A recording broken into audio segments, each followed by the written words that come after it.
It was early 1991. I was teaching my new Doing Business with Chinese course for only the second time. I was nervous because of that and because a well-known Westerner was in the audience, a man who'd been in Taiwan for 30 years. Mid-morning, he stood up and said, "I'd like to say a few words about what Greg is telling us." I was terrified. What if he disagreed with what I was saying? He continued, "You should listen carefully and memorize what he says. Something happened to me soon after I arrived that I never understood. It bothered me ever since.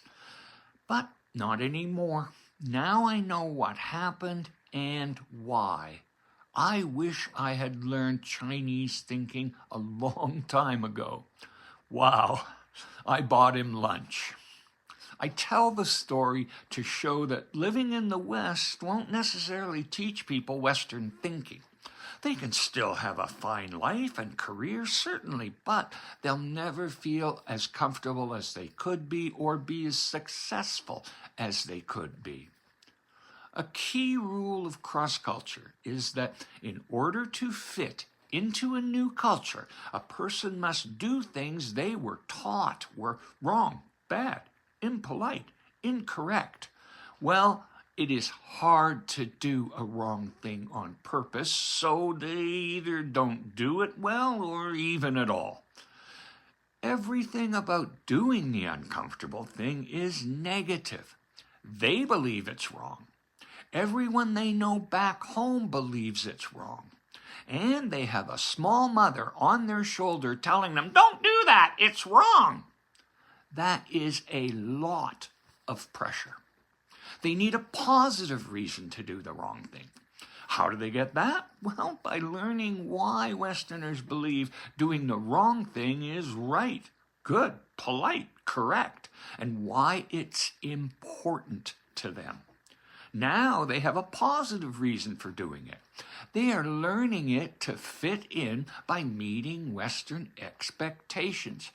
They become more comfortable doing it, so they do it properly.